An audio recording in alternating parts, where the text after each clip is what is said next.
तरतीब उसकी प्रॉपर होनी चाहिए। अगर एक भी जैसे न्यूक्लियोटाइड डीएनए के अंदर उसमें चेंज आती है तो उसका बहुत ही बड़ा इम्पैक्ट होता है और म्यूटेशंस हो जाती हैं, जिसकी वजह से बहुत ही एक डेडली जैसे डिजीज, जेनेटिक डिजीज हो जाती है। कैसे? जिस तरह से जो फुल इंटीग्रेस के स्टूडेंट है उनको पता है कि जो नॉर्मल जो जीन या डीएनए होता है उसकी सीक्वेंस जैसे उसमें से जैसे एक एमआरएनए मॉलिक्यूल बनता है। तो अगर डीएनए के अंदर सीक्वेंस है जीएजी और उसकी जगह पे हो जाए जीटीजी, और इस तरह से जो इसका कॉम्प्लीमेंट्री जी का सी है, ए का टी होगा, जी का सी। अब जाहिर है फर्स्ट ईयर के स्टूडेंट में भी समझे या ना समझे, बट सिंपल वर्ड्स में जैसे अगर हम एक छोटी सी चीज है जैसे उसमें जैसे ग्लूटामिक एसिड जो होता है नॉर्मल सीक्वेंस में उसकी जगह पे वैलिन आ जाए। जब ग्लूटामिक एसिड होगा तो उसकी हीमोग्लोबिन के अंदर जैसे एक नॉर्मल आरबीसी बनेगा। अगर इसी चेन के अंदर जैसे अगर वैलिन होगा तो ये देखें सिकल शेप या क्रेसेंट लाइक आरबीसी बन जाता है, और क्रेसेंट लाइक आरबीसी बनने की वजह से सिकल सेल एनीमिया होती है। Glutamic acid is replaced by valine, glutamic acid is replaced by valine. Inter class में डिटेल में टॉपिक्स भी हैं तो वहां पे आज आगे डिस्कस करेंगे। आप जब इंटर क्लास में जो हाफ एंट्री टेस्ट के स्टूडेंट हैं और एंट्री टेस्ट के स्टूडेंट ने इसको पढ़ लिया है, सिंपल वर्ड्स में आप इस पॉइंट पे बायोमॉलिक्यूल में आप यही पॉइंट नोट करेंगे, glutamic acid is replaced by valine. Amino acid की सीक्वेंस में 6 नंबर जो अमाइनो एसिड है नॉर्मल में ग्लूटामिक एसिड होता है, उसकी वजह से आरबीसी जो है डिस्क शेप बनते हैं। बट उसकी जगह पे नंबर 6 जैसे वही अगर कोई उसमें म्यूटेशन हुई है तो glutamic acid replace by valine हुआ है तो मींस आरबीसी की जो शेप होगी वो क्रेसेंट लाइक होगी या सिकल लाइक होगी, उसे हम कहेंगे सिकल सेल एनीमिया कहेंगे। ठीक है, इस तरह से उसके बाद हम नेक्स्ट जाएंगे। नेक्स्ट क्लासिफिकेशन ऑफ प्रोटीन्स है, जिसमें मेजर जो है 2 ग्रुप्स हैं प्रोटीन्स के, जैसे on the basis of structure and shape के हवाले से। जैसे आप देखें एक तो प्रोटीन होते हैं यानी उसकी जब सिंथेसिस और फॉर्मेशन का अमल होता है तो शुरू में जैसे प्राइमरी स्ट्रक्चर ऑफ प्रोटीन बनती है, प्राइमरी के बाद जैसे जैसे आपको बताया लीनियर और स्ट्रेट चेन होती है, उसके बाद वही जो है अगर जो क्वाइल्ड हेलिकल और प्लीटेड शीट्स में होते हैं तो उन्हें हम कहते हैं सेकेंडरी स्ट्रक्चर ऑफ प्रोटीन। उसके बाद 3D फॉर्म में आता है तो उसे हम कहते हैं टर्शियरी स्ट्रक्चर ऑफ प्रोटीन। ऐसे 3D स्ट्रक्चर 2 या 4 यूनिट्स आपस में मिलकर क्वाटरनरी स्ट्रक्चर बनाते हैं। हमने इनकी एग्जांपल्स भी पढ़े। ओवरऑल जो फंक्शनल प्रोटीन्स होंगे तो उनकी क्या फॉर्म्स होंगी उन पे हम डिस्कस करते हैं। जैसे ब्रोडर उनकी जो है 2 कैटेगरीज होती हैं क्लासिफिकेशन के हवाले से। जैसे क्लासिफिकेशन जो है based upon the structure and shape, structure and shape of proteins, तो उसमें एक जो कैटेगरी है उसे हम कहेंगे फाइब्रस प्रोटीन। जैसे वर्ड फाइबर से मतलब है थ्रेड लाइक स्ट्रक्चर या इलांगेटेड स्ट्रक्चर। और दूसरी जो प्रोटीन की जो कैटेगरी है उसे हम कहते हैं ग्लोब्यूलर प्रोटीन। ग्लोब्यूल लफ्ज की मीनिंग होती है स्फीयर्स, राउंड स्ट्रक्चर, बॉल्स, उससे हम कहेंगे ग्लोब्यूल कहेंगे। फाइब्रस स्ट्रक्चर जो है फाइबर यानी थ्रेड जैसी स्ट्रक्चर जो होती है उससे हम कहते हैं फाइब्रस। तो प्रोटीन की जैसे अकॉर्डिंग टू द जैसे शेप्स हैं तो उसमें these proteins are fiber or filament like shape, fiber या फिलामेंट लाइक, या जैसे फिलामेंट कहते हैं थ्रेड को, रॉड को, इस जैसे स्ट्रक्चर ओवरऑल होती है प्रोटीन तो हम उन्हें कहेंगे ये फाइब्रस प्रोटीन है। वाई? बिकॉज इनकी जो स्ट्रक्चर है वो इलांगेटेड है, फाइबर जैसी है, तो उसे हम कहेंगे फाइब्रस प्रोटीन कहेंगे। फाइबर से वर्ड से दायर आप नोट करेंगे कि ये थ्रेड है, इलांगेटेड शेप है, फाइबर से फाइब्रस प्रोटीन हुआ है, तो बहुत ही सिंपल सी टर्म्स है।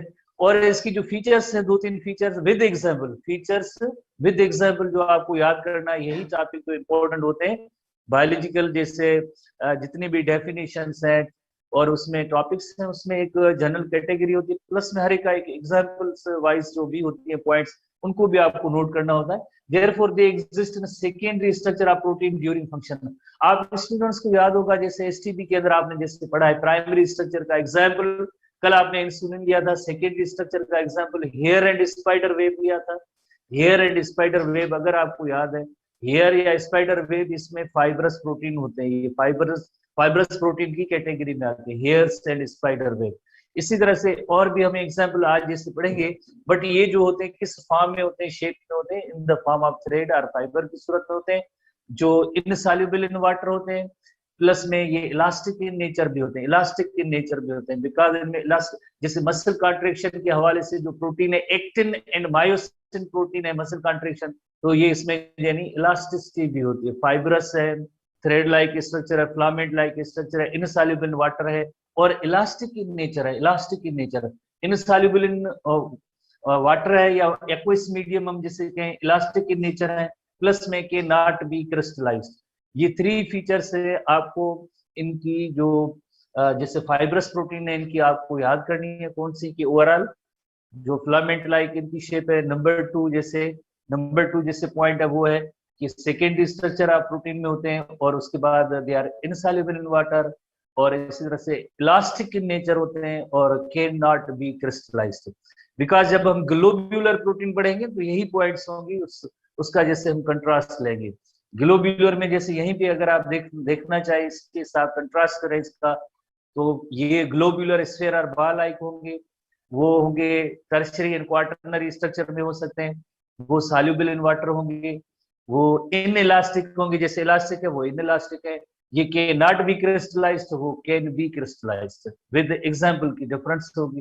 तो इस तरह से जो आप इनको याद करेंगे पॉइंट्स को, फाइब्रस प्रोटीन और ग्लोब्यूलर प्रोटीन को, फाइब्रस प्रोटीन और ग्लोब्यूलर प्रोटीन की जो डिस्टिंग्विशिंग जो पॉइंट्स हैं आप इनको नोट करेंगे, डिस्टिंग्विशिंग पॉइंट्स, डिफरेंस वाली पॉइंट्स। ठीक है, इसमें अब हम क्या कहें, लॉजिक है, कुछ स्टूडेंट ने हमें बायोलॉजी नहीं समझ में आती है, अब बायोलॉजी नहीं समझ में आती है तो उसके लिए पहला स्टेप ये है कि थोड़ी सी चीजों को आप मेमोराइज भी करें ताकि वो याद रहे आपको और क्वेश्चन आप कर सकें, बिकॉज मेमोराइजेशन का जो पोर्शन है वो ज्यादा है बायोलॉजी के अंदर। तो टाइम दे अपना इस टॉपिक्स पे, बार बार रिपीटेडली कंट्रास्ट बनाएं कि इस ग्रुप के अंदर ये फीचर है, इसके अंदर ये फीचर है, तो मीन्स इस तरह से आप याद कर सकते हैं।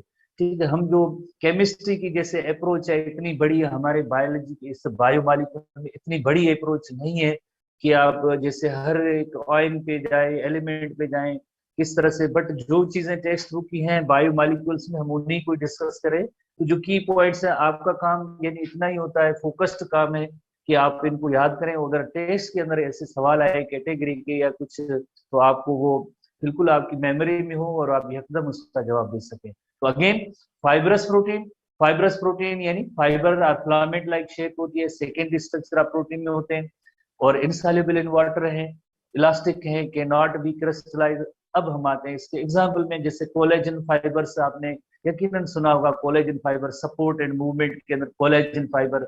इसी तरह से जो फाइब्रिनोजन क्लॉटिंग फैक्टर है, fibrinogen clotting factor, clotting mechanism इसका रोल है। एक्टिन मायोसिन जो है ये प्रोटीन जो होते हैं मसल कॉन्ट्रेक्शन में, आपने अगर स्ट्रक्चर मसल्स की पढ़ी है यकीनन उसमें एक्टिन एंड मायोसिन का बहुत ही इंपॉर्टेंट रोल है मसल कॉन्ट्रेक्शन के दौरान। प्रोटीन है जिससे एक्टिन प्रोटीन है थिन फिलामेंट और मायोसिन थिक फिलामेंट, ऐसी टर्मिनोलॉजी आपके जहन में होगी जैसे इंटर क्लास में।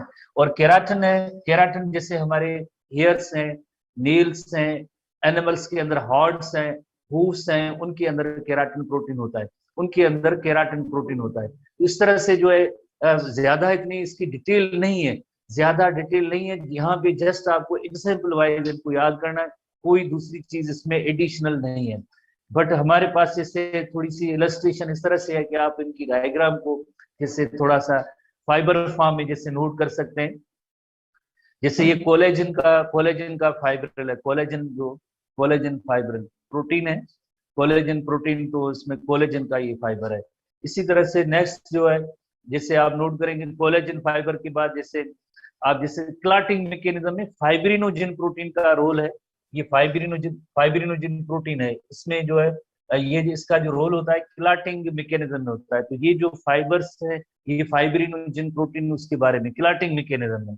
उसके बाद जैसे नेक्स्ट जो है एक्टिन और मायोसिन मसल कॉन्ट्रेक्शन के लिए, जैसे ये रेड कलर की जो ये थिक फिलामेंट है ये मायोसिन प्रोटीन है, और इसमें ये जैसे बॉल लाइक जो छोटे छोटे प्रोटीन्स आपको नजर आ रहे हैं ये गोल्डन कलर के लिए यकीनन जो है ये एक्टिन प्रोटीन के। तो ये मसल कॉन्ट्रेक्शन का जो मॉडल है उसमें आपने पढ़ा होगा एक्टिन और मायोसिन, ये भी फाइब्रस प्रोटीन की कैटेगरी में आते हैं, फाइब्रस प्रोटीन की कैटेगरी में आते हैं। इसके अलावा नेक्स्ट जो है जैसे केराटिन प्रोटीन है, तो हेयर्स है, एनिमल्स के जो हॉर्न्स होते हैं, हेयर्स एंड हॉर्न्स, उनके अंदर भी ये जो है केराटिन प्रोटीन होता है। जैसे हमारे भी हेयर्स हैं या एनिमल्स के ये जो हॉर्न्स है, हूव्स हैं, उनके अंदर भी केराटिन प्रोटीन होता है। जैसे एनिमल्स के, जैसे ये हूव्स है, एनिमल्स के हॉर्न्स एंड हूव्स होते हैं, उनमें भी केराटिन प्रोटीन होता है, उनमें भी केराटिन प्रोटीन होता है। बहरहाल ये हमें सिर्फ यही याद करना था कि फाइब्रस प्रोटीन की जैसे डेफिनेशन क्या है ओवरऑल, फाइबर फॉर्म में होते हैं, फिलामेंट फॉर्म में होते हैं, सेकेंडरी स्ट्रक्चर ऑफ प्रोटीन में होते हैं, प्लस में जैसे कुछ रेफरेंस बुक होते हैं जो उनमें लिखा होता है कि इसमें प्राइमरी सेकेंडरी दोनों जैसे हैं, बट हम अपने टेक्स्ट बुक को जैसे फॉलो करें तो only and only secondary structure of protein जैसे मौजूद है उसको ही नोट करेंगे। और इसी तरह से जो अदर फीचर्स थे उसमें इनसॉल्युबल वाटर है, इलास्टिक इन नेचर है, और can not be crystallised with example याद करना है। इसी तरह से अब हम आएंगे जैसे नेक्स्ट ग्लोब्यूलर प्रोटीन में।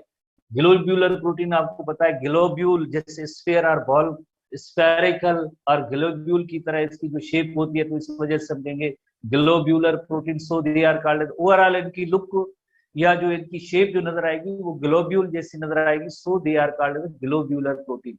इस वजह से इन्हें हम कहेंगे ग्लोब्यूलर प्रोटीन कहेंगे। तो जैसे आपको याद है थोड़ी देर पहले हमने इनका कंट्रास्ट लिया था, बिल्कुल कंट्रास्टिंग पॉइंट्स हैं, जैसे वो सेकेंडरी स्ट्रक्चर ऑफ प्रोटीन में और ये tertiary and quaternary structure of protein में होते हैं। वहां पे fibrous protein insoluble in water थे, ये सॉल्युबल इन वाटर है। इसी तरह से वो इलास्टिक इन नेचर थे, ये इनइलास्टिक इन नेचर है। इसी तरह से वहां पे जो से fibrous protein can not be crystallised और ये कैन बी क्रिस्टलाइज्ड। अब विद एग्जांपल्स हैं, जैसे आपको पता है वहां पे कोलेजन फाइबर थे, फाइब्रिनोजन थे, एक्टिन मायोसिन केराटिन प्रोटीन थे। अब यहाँ पे जैसे एग्जांपल हैं, जैसे आपने मेनी टाइम पढ़ा है कि यानी enzymes, totally enzymes are proteinaceous in nature, mostly hormones are proteinaceous in nature. जैसे आपने पढ़ा है एक स्टीरॉइड हार्मोन की कैटेगरी होती है और दूसरी होती है प्रोटीन हार्मोन की कैटेगरी होती है। तो ये प्रोटीन कैटेगरी हार्मोन्स एंटीबॉडीज हैं, चैनल प्रोटीन्स हैं, जो प्लाज्मा मेम्ब्रेन के अंदर चैनल प्रोटीन्स हैं, जो लिपिड के बाइलेयर के अंदर इनकॉर्पोरेटेड, जैसे आपने पढ़े होंगे यकीनन। तो ये जो चैनल प्रोटीन है जिसके जरिए सोडियम एंड पोटेशियम चैनल्स जैसे होते हैं, आयंस की जैसे मूवमेंट होती है, तो ये चैनल प्रोटीन भी जैसे ग्लोब्यूलर प्रोटीन की कैटेगरी में आते हैं, ग्लोब्यूलर प्रोटीन की कैटेगरी में आते हैं। तो इन दोनों को आप कंट्रास्ट के जरिए अगर आप समझने की कोशिश करेंगे, यकीनन जो आपको ये चीजें समझ में आ जाएंगी। इतनी मुश्किल बात नहीं है या ज्यादा इतनी डिटेल नहीं है कि हम इसी टॉपिक पे फोकस करें, बट ओवरऑल जैसे आप देखें ये ग्लोब्यूलर प्रोटीन जैसे एंजाइम्स हैं, जैसे ये एंजाइम है, ये एंजाइम की एक्टिव साइट है, एंजाइम की एक्टिव साइट ऑफ एंजाइम है, ये सबस्ट्रेट है, और देन ये एंजाइम सबस्ट्रेट। तो ये जो है ग्लोब्यूलर जो शेप होती है वो यकीनन किसकी होगी, ये जैसे एंजाइम की है, तो ये इनकी ग्लोब्यूलर प्रोटीन की कैटेगरी में आते हैं। उसके बाद जो एंटीबॉडीज होती हैं, एंटीबॉडीज का भी हमने जैसे एग्जाम्पल लिया, एंटीबॉडीज जैसे प्लाज्मा के अंदर जो है सर्कुलेट करते हैं, उनको फॉर्मेशन का काम जो होगा यानी इनकी सिंथेसिस का जो काम होगा हमारे इम्यून सिस्टम के अंदर, खासतौर पे बी सेल, प्लाज्मा सेल है, ये एंटीबॉडीज सीक्रेट करते हैं, प्रोड्यूस करते हैं। ये जो है सारी एंटीबॉडीज हैं। इसी तरह का कोई अगर पैथोजन होगा यानी जो एंटीजन होगा, एंटीजन में भी बैक्टीरियम, एंटीजन में भी वायरस, तो ये एंटीबॉडीज उसको फौरन आइडेंटिफाई करते हैं और देन उसको जो है किलिंग का काम भी करते हैं। इनको किलिंग करने के वेरियस मेथड्स हैं, तो हम इम्यून सिस्टम में इनको पढ़ेंगे, बट सिंपली ये कि ये जो प्रोटीन्स होते हैं प्लाज्मा के अंदर सर्कुलेट करते हैं, इनका नाम जैसे एंटीबॉडी, जैसे आजकल जैसे कोविड वैक्सीनेशन, तो एंटीबॉडी लफ्ज आपने यकीनन सुना होगा।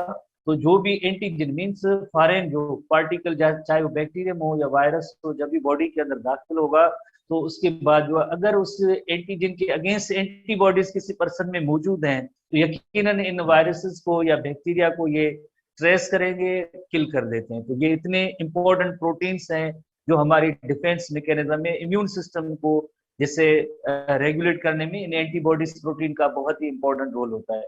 उसके बाद जैसे हमने एक और कैटेगरी पढ़ी थी, जैसे नेक्स्ट कैटेगरी जैसे चैनल प्रोटीन पढ़ा था, आप स्टूडेंट्स को बिल्कुल याद होगा चैप्टर 3 के हवाले से, सोडियम चैनल, पोटेशियम चैनल। जैसे ये प्लाज्मा मेम्ब्रेन के अंदर जैसे एक सिंपल जस्ट डिफ्यूजन होता है, तो यानी हायर लोअर कंसंट्रेशन में जो सेल, जैसे ये एक्स्ट्रा सेल्युलर फ्लूइड है और ये सेल का इंटरनल एनवायरनमेंट है, तो हायर लोअर कंसंट्रेशन में ये जस्ट सिंपल डिफ्यूजन होता है। दूसरा डिफ्यूजन आपने जैसे पढ़ा होगा फैसिलिटेटेड डिफ्यूजन भी होता है, जो इन सिर्फ चैनल्स के जरिए जैसे सोडियम चैनल हम बात कर रहे थे, पोटेशियम चैनल। तो इसी तरह से चैनल या ग्लूकोज मालिक्यूल होते हैं, चैनल प्रोटीन से आते हैं, फैसिलिटेटेड डिफ्यूजन होता है। तो लिपिड बाइलेयर जो प्लाज्मा मेम्ब्रेन की जैसे स्ट्रक्चर है, जैसे ये लिपिड बाइलेयर की स्ट्रक्चर है, ठीक है, जिनकी थोड़ी बायोलॉजी, थोड़ी बहुत जो बायोलॉजी यकीनन पड़ी होगी, प्लाज्मा मेम्ब्रेन के अंदर लिपिड बाइलेयर है, लिपिड बाइलेयर। लिपिड बाइलेयर उसके साथ साथ जो है प्रोटीन भी होते हैं, जिन्हें हम कहते हैं चैनल प्रोटीन कहते हैं। इन प्रोटीन को हम कहते हैं चैनल प्रोटीन कहते हैं। और चैनल प्रोटीन के जरिए जो है वही स्पेसिफिक जो है, जैसे स्पेसिफिक शेप के जैसे जो मॉलिक्यूल्स होते हैं वही इसमें पास होंगे, हर किस्म का नहीं। जैसे ये देखें, ये जैसे ग्लूकोज मॉलिक्यूल है, ग्लूकोज मॉलिक्यूल के पास होने के लिए जैसे मॉलिक्यूल जो होते हैं आयन चैनल होते हैं, कैरियर मॉलिक्यूल होते हैं। ये जो स्ट्रक्चर है, दिस स्ट्रक्चर, इस स्ट्रक्चर को हम कहेंगे कि ये जो है प्रोटीन्स है। प्रोटीन्स, हम कौन से प्रोटीन की कैटेगरी पढ़ रहे हैं?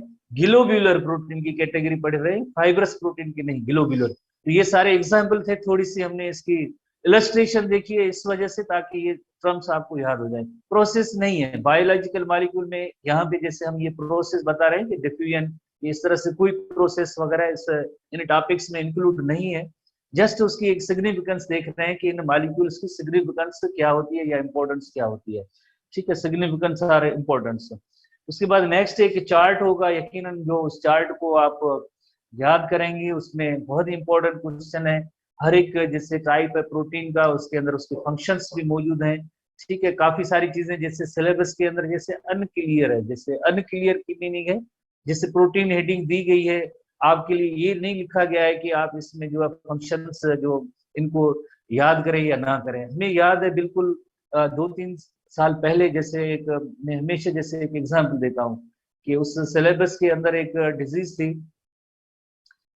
स्टूडेंट को याद होगा, उसके बारे में कोर्ट में भी केस किए, जो कुछ क्वेश्चन कहते थे ये सिलेबस से रिलेटेड है, नहीं है, तो आखिर में कोर्ट का जो डिसीजन आया तो उसमें जज साहब ने कहा कि भाई वर्ड तो लिखा हुआ है ना, आप पढ़ते क्यों नहीं है? वर्ड तो लिखा हुआ है उस डिजीज के बारे में, अब क्यों होती है उसकी फीचर, अगर आपकी बुक में नहीं है तो ये आपका मसला है ना, आपने क्यों नहीं पढ़ा?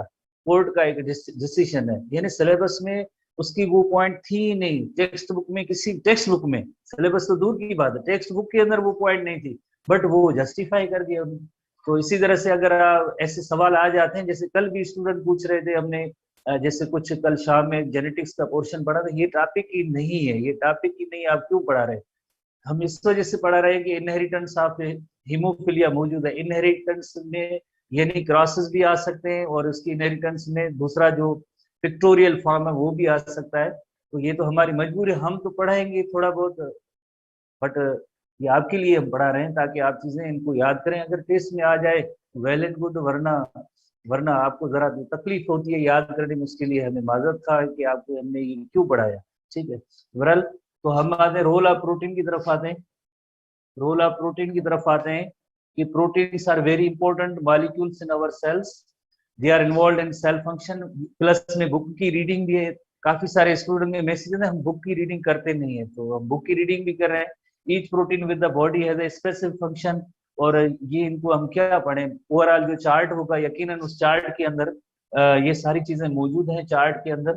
तो चार्ट आपके पास टेक्स्ट बुक में मौजूद है, और उसमें अगर आप जरा देखिए एक सिंगल सिंगल लाइन की जैसे फंक्शन है, जैसे कोलेजन फाइबर, थोड़ी देर पहले हमने जैसे कोलेजन के बारे में पढ़ा था कि matrix of bone and cartilage जो होता है उसका कोलेजन फाइबर का होता है। आप स्टूडेंट को याद होगा, हमने जो जो फुल एंट्री टेस्ट की स्टूडेंट है, सपोर्ट एंड मूवमेंट के अंदर कोलेजन फाइबर, और इसमें हमने ये पढ़ा था कि बोन एंड कार्टिलेज उसका मैट्रिक्स होता है, वो प्रोटीन फाइबर्स कोलेजन फाइबर का मैट्रिक्स होता है उसमें।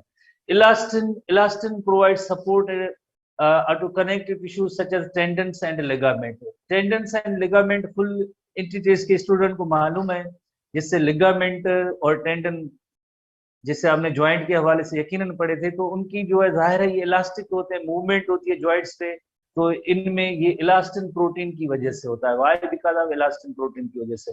केराटिन जैसे अभी हमने पिक्टोरियल डायग्राम के जरिए जैसे देखा, जैसे हेयर्स के अंदर वेरी कॉमन है, हेयर्स के अंदर keratin strengthen and protect covering such as hair, nails, quills, quills जो फीदर्स हैं, बर्ड्स के फीदर्स हैं, फेदर्स, हॉर्न्स एंड बीक्स है, एंड बीक्स जो बर्ड्स की जो बीक होती है जिसमें फूड जो अपना लेते हैं, तो वो बीक उनके अंदर ये सारी चीजें जो किसकी बनी होंगी, यकीनन केराटिन की। हूव्स, जानवरों के जैसे खुर होते हैं, हॉर्न्स, सींग होते हैं, बर्ड्स की बीक है, बर्ड्स की फेदर है, तो उन सब के अंदर जैसे जैसे कोयल्स फेदर्स हैं, हेयर ह्यूमन बीइंग की हेयर है, ये सब इसके अंदर केराटिन प्रोटीन होता है। हिस्टोन प्रोटीन, ये मेनी टाइम हमने पढ़ा है, जैसे इंटीग्रेस फुल इंटीग्रेस के स्टूडेंट है, उन्होंने तो हिस्टोन को याद ही कर लिया है। बॉल लाइक जैसे प्रोटीन है, उनके ऊपर डीएनए की जो है क्वाइलिंग होती है, जैसे हिस्टोन प्लस प्रोटीन न्यूक्लियोसोम बनता है, अभी तक उनको याद है, एक हिस्टोन प्लस डीएनए न्यूक्लियोसोम,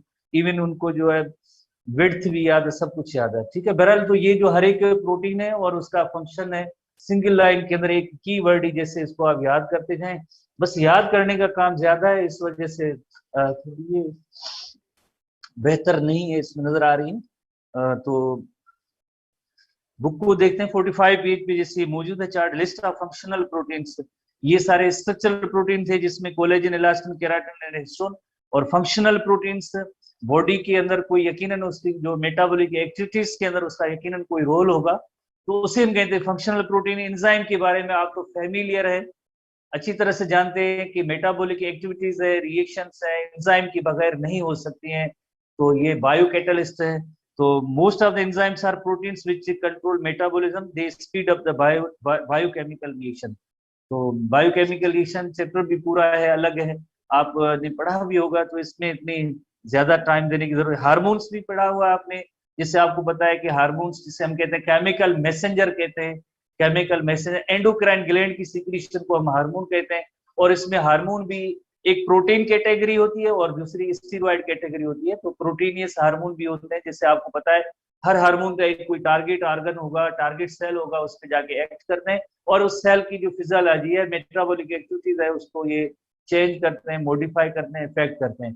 तो हार्मोन्स डायरेक्टली ब्लड स्ट्रीम में एंटर होते हैं, एंडोक्राइन ग्लैंड की सीक्रेशन है, और जो हमारी सेल जो फिजियोलॉजी है, ओवरऑल ग्रोथ है, डेवलपमेंट है, इनमें बहुत इंपॉर्टेंट रोल होता है इन हार्मोन्स का। आप जैसे हायर क्लास के आप में से स्टूडेंट है जिन्होंने पढ़ा है, अगर हार्मोन की कोई प्रोडक्शन कम प्रोडक्शन होती है या ओवर प्रोडक्शन होती है, तो दोनों कंडीशन में डिसऑर्डर होते हैं। अगर एक छोटे से हार्मोन की कमी है या एक्सेस है, दोनों कंडीशन में डिसऑर्डर हो सकते हैं। तो इतनी इनकी इंपॉर्टेंट जो है, जैसे some hormones are proteins in nature which are involved in the regulation of physiological activities such as regulation of glucose level, insulin and glucagon hormone यकीनन जैसे आपने पढ़े होंगे। कैल्शियम लेवल है तो उसके हार्मोन है, डाइजेशन है, ब्लड प्रेशर है, इनको मेंटेन करने के लिए जो हार्मोन्स जैसे हैं, वो उनकी नेचर जो है वो प्रोटीनियस इन नेचर है। और एंटीबॉडीज, थोड़ी देर पहले हमने जैसे एंटीबॉडीज के बारे में भी पढ़ा था, एंटीबॉडीज जो डिफेंस सिस्टम, बॉडी का डिफेंस सिस्टम उससे रिलेटेड है, पैथोजन को जैसे कंट्रोल किल करना। These proteins are produced by WBC in response to antigen. Antigen क्या होता है? फॉरेन पार्टिकल होता है, चाहे वो बैक्टीरियम हो, चाहे वो वायरस हो, कोई भी फॉरेन पार्टिकल होता है, वो जब बॉडी में इंटर होता है तो उसके रिस्पॉन्स में हमारी बॉडी का रिस्पॉन्स ये होता है कि एक तरह से प्रोटीन प्रोड्यूस करें। उन प्रोटीन्स का नेम होता है एंटीबॉडीज। और एंटीबॉडीज स्पेसिफिक इन नेचर होते हैं, वही एंटीबॉडीज एक स्पेसिफिक टाइप के बैक्टीरियम या स्पेसिफिक टाइप के वायरस को जो है किल कर सकते हैं, उनको कंट्रोल कर सकते हैं ये, and provide immunity. Haemoglobin, haemoglobin के बारे में आप बहुत ज्यादा अवेयर हैं, जिससे गैस ट्रांसपोर्ट का काम जो है हीमोग्लोबिन के जरिए होता है, oxygen as well as carbon dioxide. Hemoglobin is found in RBCs and involved in transport of oxygen mainly and carbon dioxide to some extent. और फाइब्रिनोजिन है, क्लाटिंग मैकेनिज्म में इसका रोल है। Fibrinogen it is found in blood plasma and is involved in blood clotting process. जैसे first year में एचटीबी के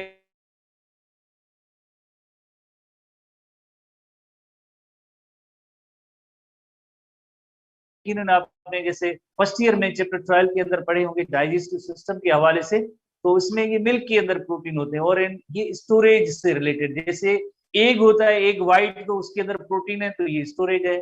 और milk, milk के अंदर भी प्रोटीन जो स्टोरेज प्रोटीन की फॉर्म में होते हैं, इन प्रोटीन का नेम कैटेगरी होगी ओवल एल्ब्यूमिन एंड कैसिन।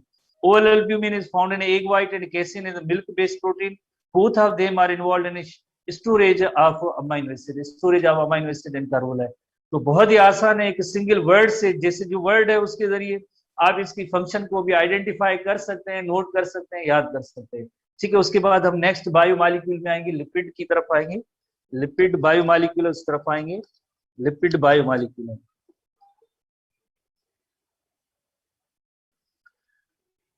तो स्टूडेंट्स को यकीनन थोड़ा बहुत इसके बारे में जैसे नॉलेज है एसटीबी के हवाले से। एसटीबी के हम बात करें एसटीबी के हवाले से, एसटीबी तो यकीनन पढ़ा होगा रेगुलर क्लासेस में। तो लिपिड जो एसटीबी के अंदर जो पॉइंट्स हैं उसके अकॉर्डिंगली ये है कि एक टर्म ब्लूर ने दिया था ये लिपिड टर्म, और इसी तरह से ये भी वहां भी पॉइंट है कि इसमें कार्बन हाइड्रोजन एंड ऑक्सीजन के बने हुए, बट ऑक्सीजन वेरी लेस है।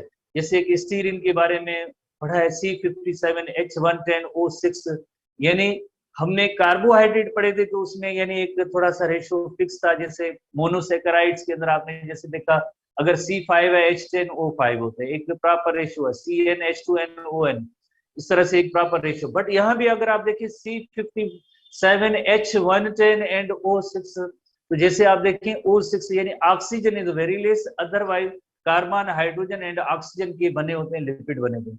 और लिपिड्स आपको पता है कि जैसे हमने कार्बोहाइड्रेट्स की कैटेगरी में पढ़ा था कि मोनोसेकेराइड सॉल्युबल इन वाटर है, हाईली सॉल्युबल इन वाटर है, ओलिगोसेकेराइड लेस है, और जो पॉलीसेकेराइड है इनसॉल्युबल इन वाटर है। इसी तरह से जो लिपिड है, lipids are insoluble in water, lipids are insoluble in water or aqueous medium, but जैसे आपको पता है कि थोड़े से ऑर्गेनिक एसिड्स वगैरह उसमें ये सॉल्युबल भी हो सकते हैं। तो ये तो दो तीन पॉइंट्स थे, वो एसटीबी की पॉइंट्स हैं। बट हम जैसे आपको पता है कि लिपिड भी एक पॉलीमर है, लिपिड भी एक पॉलीमर है। पॉलीमर है तो यकीनन किसी न किसी अमाइनो एसिड का बना हो, किसी न किसी बेसिक यूनिट या जैसे मोनोमर का बना होगा। जैसे हमने पॉलीसेकेराइड पॉलीमर है, उसका मोनोसेकेराइड मोनोमर है। इसी तरह से हमने प्रोटीन्स के बारे में पढ़ा, प्रोटीन्स पॉलीमर है और अमाइनो एसिड उसकी मोनोमर है। अब जैसे हम लिपिड्स की तरफ आ रहे हैं, तो लिपिड्स क्या है, lipids again they are polymers, और इनका बेसिक यूनिट भी होना चाहिए, मोनोमर भी होना चाहिए। वो मोनोमर होता है फैटी एसिड यानी ग्लाइसरॉल। मेनी टाइम, एक दो बार भी नहीं, हमने मेनी टाइम जैसे ऐसे डिस्कशन की है कि ये जो है मीन्स पॉलीमर है तो उनके बेसिक यूनिट मोनोमर होने चाहिए।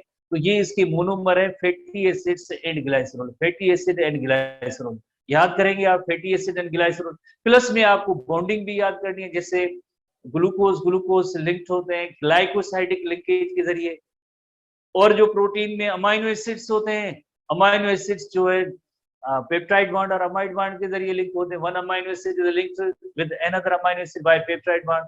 अब जो है फैटी एसिड एंड ग्लाइसरॉल है, फैटी एसिड एंड ग्लाइसरॉल इसके दरमियान ईस्टर बॉन्ड होता है, इसके दरमियान ईस्टर बॉन्ड होता है। ईस्टर बॉन्ड बनने के अमल को हम कहते हैं ईस्ट्रीफिकेशन कहते हैं, इस अमल को हम कहेंगे ईस्ट्रीफिकेशन, ईस्टर बॉन्ड फॉर्मेशन, ईस्ट्रीफिकेशन।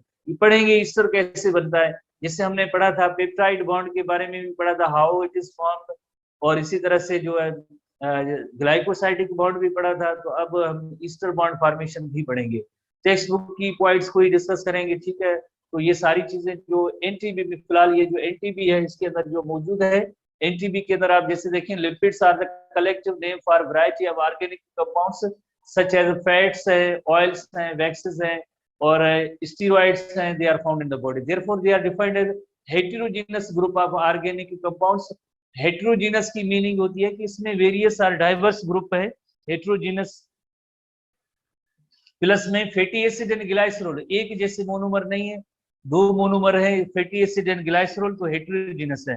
तो हमारे जो सिलेबस है उसके अकॉर्डिंगली जैसे आप देखेंगे लिपिड की नंबर 5 जो कैटेगरी मौजूद है, बट आप जैसे नीचे डिस्क्रिप्शन में देखेंगे, डिस्क्रिप्शन में जैसे लिपिड में अंदर हम पढ़ेंगे टाइप्स इसके, एक फास्फोलिपिड है, triglyceride, alcohol, Easter, acyl glycerol, इनकी फॉर्मेशन पढ़ेंगे। तो वैक्सेस तो इसमें इंक्लूड नहीं है, फिर भी थोड़ा सा टच ले लेंगे इसको। तो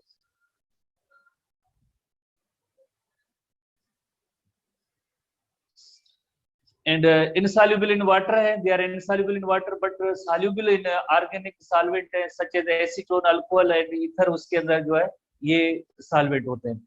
lipids are composed of carbon, hydrogen and oxygen as like the carbohydrates, but oxygen का रेशो आपको पता है कि उसके अंदर प्रोपोर्शन बहुत ही कम है। जैसे C57H110 एंड O6 स्टीरिन के अंदर जो होता है फार्मूला है, आपने पढ़ा होगा, याद भी होगा थोड़ा बहुत।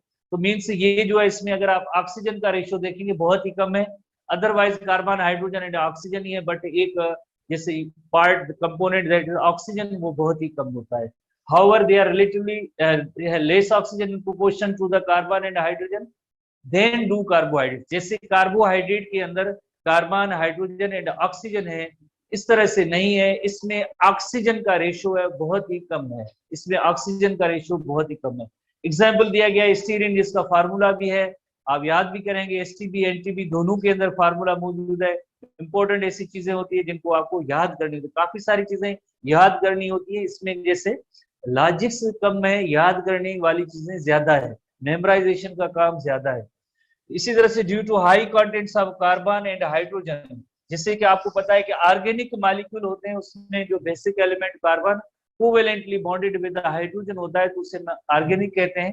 तो इसमें कार्बन हाइड्रोजन, तो हाइड्रोजन बॉन्ड कार्बन बॉन्ड इनके दरमियान जो बॉन्ड ज्यादा होते हैं, इस वजह से बिकॉज जैसे देखें ना कार्बन एंड हाइड्रोजन रेशियो भी ज्यादा है इनमें, तो बॉन्ड भी ज्यादा होंगे, so they contain double energy than carbohydrates.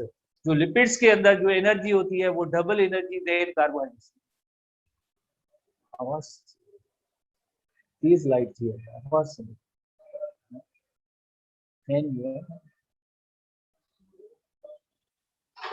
Okay ठीक है। तो इसमें कार्बन और हाइड्रोजन जो इनकी तादाद ज्यादा होती है तो बॉन्ड्स भी ज्यादा होंगे, तो बॉन्ड्स ज्यादा होंगे तो means double energy than carbohydrate होगी, कार्बोहाइड्रेट से इनमें डबल एनर्जी। रीजन क्या है? रीजन उसका ये है कि कार्बन एंड हाइड्रोजन का जो तादाद जाहिर है लिपिड में ज्यादा है तो इनके दरमियान बॉन्ड भी ज्यादा, तो इसमें डबल एनर्जी देन कार्बोहाइड्रेट होगी, डबल एनर्जी देन कार्बोहाइड्रेट। यही पॉइंट जो हमारे एसटीपी में भी लिखी गई है, डबल एनर्जी देन कार्बोहाइड्रेट। तो ये तो जस्ट बेसिक्स हैं, फंडामेंटल्स हैं इनके। बट अब हम जो इनके फैटी एसिड एंड ग्लाइसरॉल की तरफ आएंगे कि फैटी एसिड और ग्लाइसरॉल किस तरह से एक दूसरे के साथ लिंक होते हैं, ईस्टर बॉन्ड कैसे बनेगा, हम ये डिस्कस करेंगे।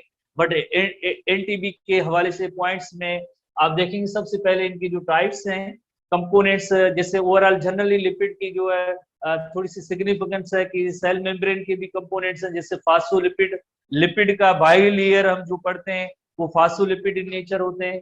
कोलेस्ट्रॉल है, कोलेस्ट्रॉल आपको पता है कि प्रीकर्सर फॉर सेक्स हार्मोन्स हैं, कोलेस्ट्रॉल विटामिन डी उसका भी पार्ट है, स्टीरॉइड इन नेचर है, एक्ट एज एनर्जी स्टोर, जैसे ट्राइग्लाइसराइड है तो ये जो है energy storage, double energy than carbohydrates हैं। स्टीरॉइड्स आर आल्सो, स्टीरॉइड जो है हार्मोन की नेचर काफी सारी जो स्टीरॉइड इन नेचर होती है, also involve in protection, water proofing, insulation and buoyancy. तो ये सारे ओवरऑल जो है लिपिड की काम है। प्रोटेक्शन जैसे क्यूटिकल है, क्यूटिकल जो वैक्सी लेयर है ये एक प्लांट को प्रोटेक्ट करता है, एवापोरेशन से, वाटर लॉस से रोकता है, तो ये वैक्सी लेयर मौजूद है। वाटर प्रूफिंग, ये जो है केरा वाटर प्रूफिंग जो क्यूटिकल जो उसके बारे में पॉइंट है। तो फर्दर जो इसकी जो टाइप्स हैं जिसमें एसाइल ग्लाइसरॉल है, जैसे सिलेबस अगर आप देखें उसमें वैक्स के हवाले से तो इतनी मीन्स पीएमसी के सिलेबस में वैक्स का नेम ही नहीं है जैसे, ठीक है। फास्फोलिपिड है, टर्पीन्स भी डिस्कशन उनकी नहीं है, और प्रोस्टाग्लैंडिन की भी जैसे डिस्क्रिप्शन नहीं है, जैसे प्रोस्टाग्लैंडिन के बारे में फुल इंट्रीटेस की स्टूडेंट ने जैसे पढ़ा होगा हार्मोन सेक्शन में, यानी लोकलाइज्ड हार्मोन है, जहां पे जो इंजरी की साइट होती है उसी जगह पे हार्मोन प्रोड्यूस होते हैं और देन वो रिस्पॉन्ड देते हैं। इसी तरह से जो है स्टीरॉइड है, स्टीरॉइड की भी जैसे आपको पता है कि फर्स्ट ईयर के अंदर भी थोड़ी बहुत पॉइंट्स हैं, यहाँ पे भी थोड़ी सी डिटेल भी है, हम इन चीजों को डिस्कस करेंगे बहरहाल, थोड़ा बहुत जो कुछ भी होगा सिलेबस के हवाले से इनको डिस्कस करेंगे। इसी तरह से सबसे पहले हमें एसाइल ग्लाइसरॉल की तरफ आते हैं। Acyl glycerol, the most abundant lipid in the living things are the acyl glycerol. Chemically, acyl glycerol can be defined as the ester of glycerol and fatty acid. यानी ईस्टर का मतलब है ester bond है, fatty acid and glycerol के दरमियान ester bond होता है, तो ईस्टर बॉन्ड बन जाए तो उससे हम कहेंगे जैसे acyl glycerol. Ester is the compound produced as the result of an chemical reaction of an alcohol with acid and water molecule is release and process is called esterification. जैसे कि आपको पता है कि जब भी कंडेंसेशन का प्रोसेस होता है, कंडेंसेशन की मीनिंग होती है जैसे मोनोमर जब दो मिलते हैं और एक पॉलीमर फॉर्मेशन की स्टेप्स होते हैं, आगे बढ़ता जाता है, पॉलीमर बनता जाता है, तो वाटर मॉलिक्यूल भी रिलीज होता है, साथ साथ में H और OH group water molecule release होंगे। जैसे वाटर की प्रॉपर्टी में भी हमने ये पढ़ा था कि जब भी कंडेंसेशन का अमल होगा तो H and OH ion water molecule बन के रिलीज होंगे और बॉन्ड बन जाता है। तो इसी तरह से फैटी एसिड एंड ग्लाइसरॉल के बनने से जैसे बॉन्डिंग होगी, ईस्टर बॉन्डिंग, और प्रोसेस को हम कहेंगे esterification. Process is called as esterification. तो ईस्ट्रिफिकेशन का अमल कैसे होगा, हम इलस्ट्रेशन के जरिए देखते हैं इसको। जैसे सिंपल वर्ड्स में आप ये याद करेंगे कि फैटी एसिड एंड ग्लाइसरॉल, तो इससे बनेगा ईस्टर, ईस्ट्रिफिकेशन, ईस्टर बॉन्ड। तो जैसे ग्लाइसरॉल के बारे में हम डिस्कस कर रहे थे कि यानी जो, जैसे कि आपको पता है कि ग्लाइसरॉल जो होता है एक 3 कार्बन कंपाउंड होता है। Glycerol is 3 carbon compound, 1 2 3 carbon compound है, और उनके साथ 3 OH ग्रुप भी होते हैं, जैसे OH group, OH group, OH group.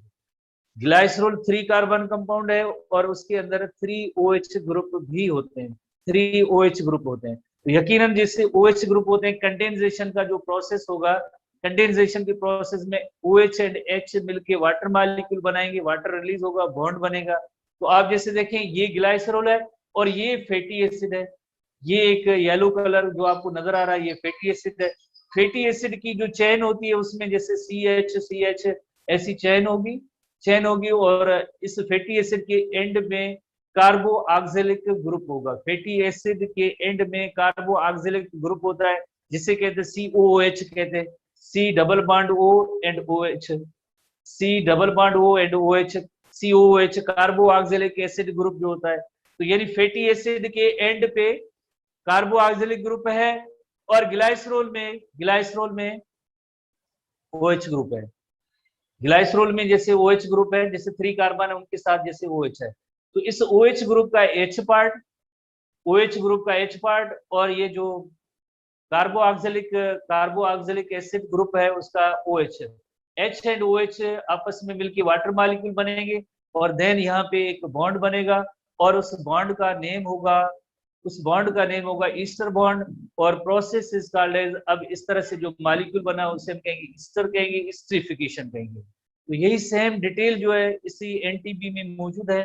Glycerol is try hydroxy alcohol. Try hydroxy alcohol क्यों कहते हैं? ट्राई की मीनिंग होती है यानी 3, हाइड्रोक्सी यानी OH ग्रुप है, 3 OH ग्रुप है, 3 कार्बन है, 3 OH ग्रुप है, विच कंटेन्स 3 कार्बन, जैसे कार्बन नंबर 1 2 एंड 3, ये 3 कार्बन मौजूद है, 1 2 एंड 3 कार्बन है। एंड BSN OH ग्रुप, हर एक कार्बन के साथ एक OH ग्रुप मौजूद है, तो उसे हम कहेंगे ग्लाइसरॉल। तो यानी ये डिस्क्रिप्शन ग्लाइसरॉल मॉलिक्यूल की है। ग्लाइसरॉल मॉलिक्यूल के अंदर 3 कार्बन और उनके साथ 3 OH ग्रुप है। अब फैटी एसिड की तरफ आते हैं, तो ये जो पूरा मॉलिक्यूल है ये फैटी एसिड का है। Fatty acid is a type of organic acid containing one कार्बो oxalic acid group. कार्बो oxalic acid group में क्या होता है, जैसे आपने पढ़ा है प्रोटीन के अंदर COOH होता है, और COOH को जैसे हम इस तरह से भी लिख सकते हैं कि जैसे कार्बन OH ग्रुप होता है और डबल बॉन्ड जैसे O होता है, तो उससे हम कहेंगे COOH, सेम चीज है। तो ये देखें C डबल बॉन्ड OH, तो ये कार्बो ऑक्सैलिक एसिड हो गया। इसके बाद ये जो एंड होता है, ये बाकी जो है आप देखें इसमें सब में CH इस तरह से अटैच है। तो other end attach to hydrocarbon. Hydrocarbon क्यों? कार्बन हाइड्रोजन तो उससे मिलेंगे hydrocarbon fatty acid contain even number of carbon from 2 to 20। तो यानी ये जो नंबर होगा कार्बन का, ये नंबर होगा इवन नंबर होगा 2 से लेकर 20 तक होगा। हर एक फैटी एसिड की हवाले से उसमें एक यूनिक नंबर या मखसूस नंबर या खास नंबर जो कार्बन के होंगे, बट उन कार्बन का जो तादाद होगा वो 2 से लेकर 20 तक होगा। तो ये हुआ फैटी एसिड के बारे में, और ये है ग्लाइसरॉल के बारे में। और दोनों के दरमियान जो बॉन्ड बनेगा हम उसे कहेंगे ईस्टर बॉन्ड। बॉन्ड बनेगा, फॉर्मेशन होगी, तो H एंड OH मिलकर ये वाटर मॉलिक्यूल बन के जिससे रिलीज होंगे। बाकी क्या बचता है? बाकी आप जैसे देखें यहाँ पे C डबल बॉन्ड O है और इस C और O आपस में लिंक हो जाते हैं। इस बॉन्ड को अब हम क्या कहेंगे? इस बॉन्ड को हम कहेंगे ये ईस्टर बॉन्ड है। इस बॉन्ड के बनने के अमल को हम कहते हैं ईस्टर बॉन्ड कहते हैं। होपफुली आपने इस 2 पॉइंट को यानी ग्लाइसरॉल और फैटी एसिड की स्ट्रक्चर को समझ लिया होगा। ग्लाइसरॉल और फैटी एसिड की स्ट्रक्चर को समझ लिया होगा। ग्लाइसरॉल 3 कार्बन कंपाउंड है और 3 OH ग्रुप है। फैटी एसिड के अंदर एक लॉन्ग चेन हाइड्रोकार्बन की है और जिसमें कार्बन का तादाद इवन होता है, जो 2 से लेकर 20 तक होता है। इसी फैटी एसिड के एंड पे क्या होता है? इसी फैटी एसिड के एंड पे कार्बो ऑक्सैलिक एसिड ग्रुप है, COOH ग्रुप मौजूद है। तो जब भी इनकी जैसे बॉन्डिंग होगी तो उसमें क्या होगा, H जो है ग्लाइसरोल का OH ग्रुप में से H, और जैसे फैटी एसिड का जो कार्बोक्सिलिक ग्रुप था जिसका OH पार्ट है, ये मिलके रिमूव होंगे, वाटर मॉलिक्यूल बन के रिमूव होंगे, और बाकी यहाँ पे एक बॉन्ड बन जाएगा, और उस बॉन्ड को हम कहेंगे ईस्टर बॉन्ड, उस बॉन्ड को हम कहेंगे ईस्टर बॉन्ड। ठीक है, तो होपफुली आपने समझ लिया होगा कि ईस्टर बॉन्ड कैसे बनते। केमिस्ट्री में आपने शायद पढ़ा होगा, और स्टूडेंट इवन जब यहाँ की केमिस्ट्री पढ़ते हैं वो कहते हैं हमें नहीं समझ में आती है, केमिस्ट्री क्लास में अच्छी तरह से समझ में आती है, बिकॉज वो केमिस्ट्री मेन सब्जेक्ट है, डिटेल है वहाँ पे, तो जो भी है, बट आप समझें हमारे लिए ये खुशी की बात है, चाहे आप यहाँ से समझें उधर समझें, केमिस्ट्री है, केमिस्ट्री केमिस्ट्री, ये बायोकेमिस्ट्री है। सो ईच फैटी एसिड, जैसे यहाँ पे अगेन जैसे देखें दोबारा से है कि एक जैसे फैटी एसिड होता है तो उसमें ये जैसे हाइड्रोकार्बन पार्ट है, CH ऐसे हैं, और ये उस जैसे फैटी एसिड के अंदर जैसे कार्बोक्सिलिक ग्रुप है C डबल बॉन्ड O और OH है, तो यानी ये पूरा हुआ फैटी एसिड। और इसी तरह से ग्लाइसरोल जो होता है, आपको पता है ग्लाइसरोल के अंदर क्या होगा, यानी 3 कार्बन कंपाउंड है, और उसके साथ जैसे 3 OH ग्रुप भी है, तो ये ग्लाइसरोल है, तो उसे हम कहेंगे ग्लाइसरोल कहेंगे, फैटी एसिड एंड ग्लाइसरोल। तो सिमिलरली ये इसी तरह की डायग्राम है, जैसे ये ये जो है आपको पता है COOH ग्रुप है, और ये जो पार्ट है ये जो हाइड्रोकार्बन है, और इसके साथ जो ये यहाँ पे बॉन्ड बना है, बॉन्ड बन गया है, उसे बॉन्ड को हम कहते हैं ईस्टर बॉन्ड कहते हैं। तो मोर ओवर आपने जैसे लोअर क्लासेस में भी पढ़ा होगा, लोअर क्लासेस में भी पढ़ा होगा, लिपिड बाई लेयर है, उसमें फास्फोलिपिड मॉलिक्यूल होता है, उसमें एक हेड होता है और दूसरा टेल होता है। हेड के बारे में पढ़ा है कि ये हाइड्रोफिलिक इन नेचर होता है, और जो टेल होता है वो होता है हाइड्रोफोबिक इन नेचर है। तो ये फैटी एसिड जो मॉलिक्यूल, जो फैटी एसिड की जो चेन होती है, ये फैटी एसिड नॉन पोलर इन नेचर होती है, और हाइड्रोफोबिक इन नेचर होती है, और वाटर इनसॉल्युबल होती है। ये हाइड्रोफोबिक पार्ट होता है, fatty acid hydrophobic in nature होता है, और ये नॉन पोलर होता है, और नॉन पोलर होता है, और ये पार्ट इनसॉल्युबल इन वाटर होता है, इनसॉल्युबल इन वाटर होता है, इनसॉल्युबल इन वाटर। ये फैटी एसिड के बारे में बात हो रही है, फैटी एसिड के बारे में बात हो रही है। जो पोलर जो जो फिलिक हेड होता है वो वाटर सॉल्युबल होता है, पोलर पार्ट जो होता है यकीनन जैसे पोलर और नॉन पोलर आपने यकीनन केमिस्ट्री में पढ़े होंगे। तो ये फैटी एसिड का जो ये एंड है ये हाइड्रोफोबिक के नेचर। अब हम देखेंगे कि ईस्टर बॉन्ड किस तरह से बना है, ईस्टर बॉन्ड बनने का अमल किस तरह से होता है। जैसे ये एक ट्राइग्लाइसराइड का मॉलिक्यूल है, ट्राइग्लाइसराइड का मॉलिक्यूल यानी उसमें 3 फैटी एसिड एंड 1 ग्लाइसरोल होता है। 3 फैटी एसिड जैसे 1 2 3, ये 3 फैटी एसिड है, और ये 1 ग्लाइसरोल है, एक ग्लाइसरोल का मॉलिक्यूल है जिसमें 1 2 3 कार्बन है, 3 कार्बन है, और इनका जो OH ग्रुप था तो इस OH में H पार्ट रिमूव हुआ, बाकी क्या बचा था, जैसे O बचा था। तो ये ईस्टर बॉन्ड इस तरह से बनते हैं। तो ये इस बॉन्ड को, और यहाँ पे भी आपने देखा था, यहाँ पे क्या था, जो फैटी एसिड का जो हेड था उसमें जो है कार्बोक्सिलिक एसिड ग्रुप था, कार्बोक्सिलिक एसिड ग्रुप का OH पार्ट और H पार्ट जो है ग्लाइसरोल से वो रिमूव हुआ। अब ये जो बॉन्ड बना है इस बॉन्ड को हम कहेंगे ईस्टर बॉन्ड कहेंगे। अगेन जैसे यहाँ पे देखें ये सेम है, 3 फैटी एसिड है, 1 ग्लाइसरोल है, 1 2 3, ये 3 फैटी एसिड है, और ये एक सिंगल ग्लाइसरोल है जिसमें 3 OH ग्रुप मौजूद है। OH ग्रुप में H पार्ट और कार्बोक्सिलिक का OH part, H and OH part जैसे मिलके यहाँ पे ये रिमूव होंगे, वाटर मॉलिक्यूल बन जाएगा। अब बॉन्ड बनेगा, जैसे देखिए अब इसमें यहाँ पे हम जैसे बॉन्ड बनाते हैं तो ये इस तरह से एक लाइन देंगे हमको, ये बॉन्ड बन जाएगा। यहाँ पे C है, यहाँ पे O है, डबल बॉन्ड O, तो इस तरह से जो ये बॉन्ड होगा इस बॉन्ड को हम कहेंगे ईस्टर बॉन्ड कहेंगे। This bond is called as ester bond. तो यही सेम इलस्ट्रेशन मौजूद है। अगर इसी डायग्राम को आप देखें, जब वाटर मॉलिक्यूल रिमूव हो गया तो ये C है और ये बॉन्ड बना है, इस बॉन्ड का ईस्टर बॉन्ड नेम है, और वो O पार्ट है, किसका O पार्ट जो है ग्लाइसरोल का है, ये C डबल बॉन्ड O। तो this bond is called as, इस बॉन्ड को हम कहेंगे ये ईस्टर बॉन्ड। अब इस बॉन्ड को हम कहेंगे ईस्टर बॉन्ड। जैसे ये ट्राइग्लाइसराइड का मॉलिक्यूल है जिसमें 3 फैटी एसिड है, 1 ग्लाइसरोल है। फैटी एसिड की ग्लाइसरोल के साथ अटैचमेंट किस जगह पे होती है, जो OH ग्रुप होते हैं ना फैटी एसिड के, OH ग्रुप होते हैं उसके साथ ये जो अटैच होंगे। जाहिर फंक्शनल ग्रुप होते हैं, अटैचमेंट के लिए या बॉन्ड बनाने के लिए यूज होते हैं। इसी तरह से सेम यही इलस्ट्रेशन है, सेम इलस्ट्रेशन है कि ये फैटी एसिड और glycerol, 3 fatty acid, 1 2 3 fatty acid, और ये ग्लाइसरॉल है, ट्राइग्लाइसराइड मॉलिक्यूल है, ये ट्राइग्लाइसराइड मॉलिक्यूल है। ट्राइग्लाइसराइड में 3 फैटी एसिड एंड 1 ग्लाइसरॉल होते हैं।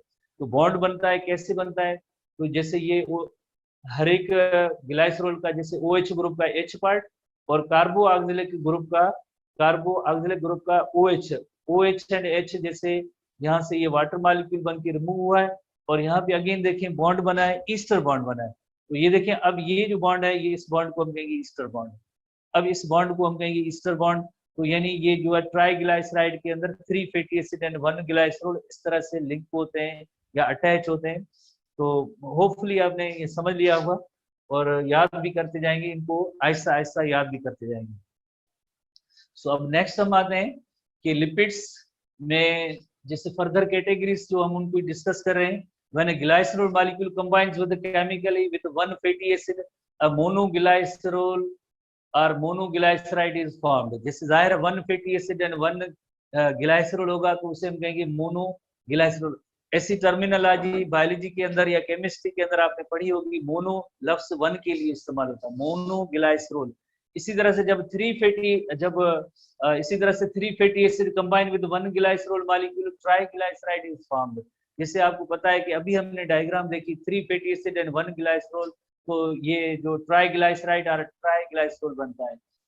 तो triglycerols are also called the neutral lipids, as all of the 3 OH group of glycerol are occupied by fatty acid and no charge of OH group is left. तो neutral medium किसे कहते हैं? जो अनचार्ज हो और जिसमें कोई डू नॉट कंटेन एसिडिक और basic groups.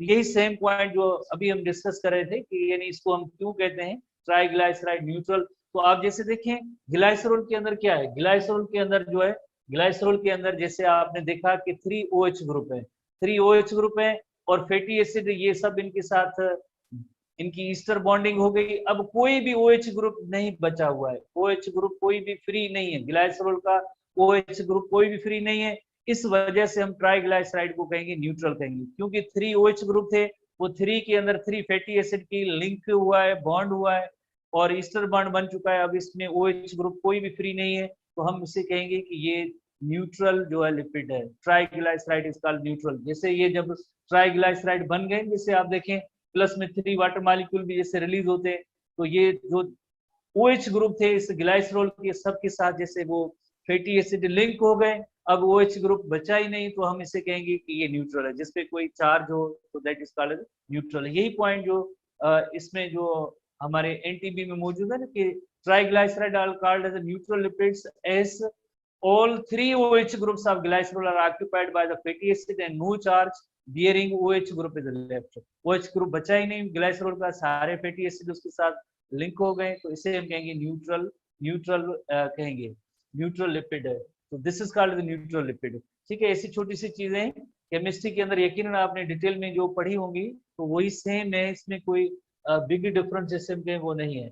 Further properties and types of fatty acid है, about 30 different type of fatty acid।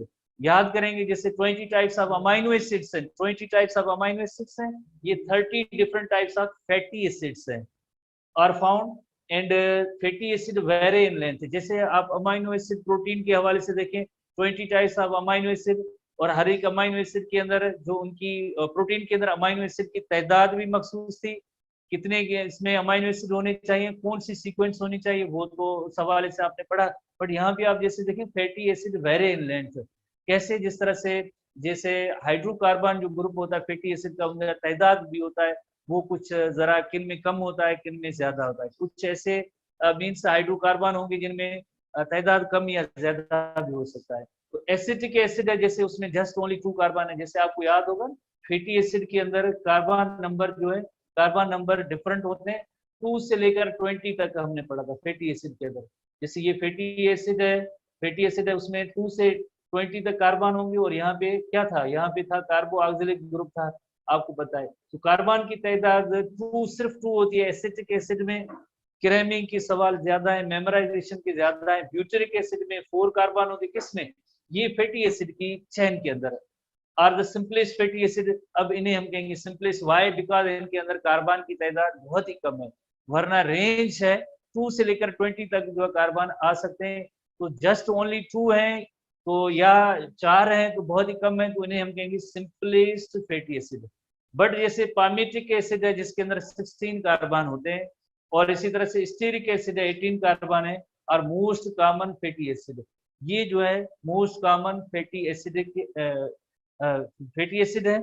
जिससे एक पामेटिक एसिड जिसमें 16 कार्बन, पामेटिक एसिड जिसमें 16 कार्बन, जैसे ये पामेटिक एसिड, फॉर एग्जांपल ये जो है ना पामेटिक एसिड है, पामेटिक एसिड के अंदर 16 कार्बन होते हैं टेल के अंदर, 1 2 3 4 5 6 7 8 9 10 11 12 13 14 15 कम हुआ है और 16, नेक्स्ट 16 है। तो इस तरह से 16 जो है इसमें जो है होते हैं 16, अगर जो कार्बन है तो ये पामेटिक एसिड है।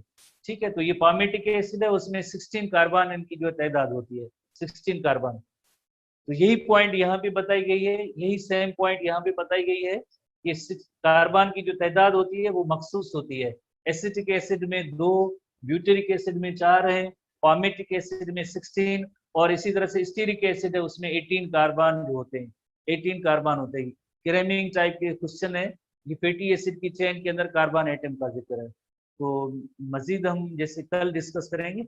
अब आपकी फिजिक्स की क्लास होगी। See you bye tomorrow. Thank you.